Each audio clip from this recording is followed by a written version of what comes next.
शेर को पागल खाने منتقل करवा दिया जाता है उसके बाबा की डेथ के बाद, क्योंकि उसके चचा और उनके बेटे वो यही चाहते हैं कि शेर को पागल खाने منتقل करवा दिया जाए। जब कुछ डॉक्टर्स को लगता है कि शेर अपनी असली हालत में वापस आ सकता है कुछ तब्दीलियां करके, हमें इस पर कुछ गौर करने की ज़रूरत है। उसके लिए एक साइकेट्रिस्ट मुकर्रर की जाती है, यानी एक डॉक्टर। अब शेर को नहीं मालूम कि उसकी जो डॉक्टर है वो फजर है, और दूसरी जानिब फजर को नहीं मालूम कि उसका जो पेशेंट है वो कोई और नहीं बल्कि वो शेर है जिसने शादी वाले दिन उसकी इज्जत बचाने की भरपूर कोशिश की थी, लेकिन शादी वाले दिन दूल्हे वाले बारात लेकर वापस चले गए थे। लेकिन शेर ने शेर बनकर उस दिन दिखा दिया था फजर को कि वो उसके लिए स्टैंड ले सकता है।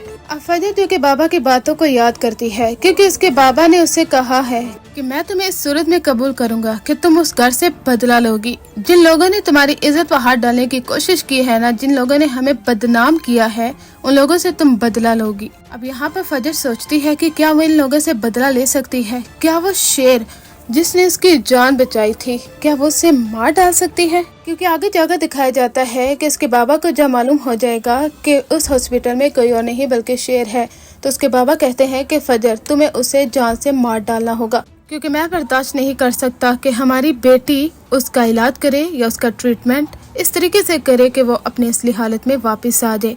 वो जिस हालत में भी है ये उसका कसूर है, और मैं तो उसे जिंदा भी नहीं देखना चाहता।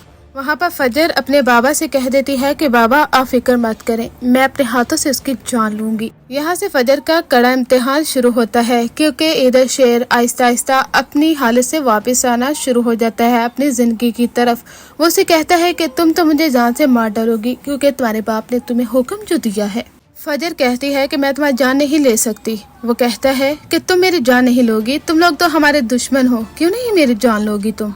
और जानती हो ना मेरी जान बचाने पर तुम्हें जान से मार दिया जाएगा। फजर कहती है कि हाँ मैं तैयार हूँ मरने के लिए भी, लेकिन तुम्हें नुकसान नहीं पहुँचने दूंगी, क्योंकि जो कुछ तुमने मेरे साथ किया है ना उसका एहसान मैं सारी जिंदगी नहीं पूरा कर सकती, क्योंकि तुमने मेरी इज्जत को बचाया था। फाहद के घटिया इरादों से तुमने मुझे बचाया। वो शख्स जो मोहब्बत के काबिल ही नहीं है जिसने मुझे अपने जाल में घेरा, और मैं आप जिंदगी की तरफ अगर वापस आई हूँ तो तुम्हारी वजह से शेर। तो मैं तुम्हारी जान कैसे ले सकती हूँ? मैं तुम्हारी जान बचा तो सकती हूँ लेकिन ले नहीं सकती। ये सच है कि बाबा ने मुझे यही कहा है कि मैं तुम्हारी जान ले लूँ, लेकिन जिंदगी के हर लम्हे और हर मोड़ पर मैं तुम्हें प्रोटेक्ट करूँगी और अपनी पूरी कोशिश करूंगी। यहाँ से ड्रामा काफी ज्यादा इंटरेस्टिंग हो जाएगा, जहाँ पर शेर आहिस्ता आहिस्ता अपनी जिंदगी की तरफ वापस आना शुरू हो जाएगा। उसके चचा जो कि इतना बड़ा पैसा खर्च कर रहे हैं, उसके लिए डॉक्टर्स हायर करते हैं ताकि वे इसे इंजेक्शन लगाते रहें और ये पागल रहे,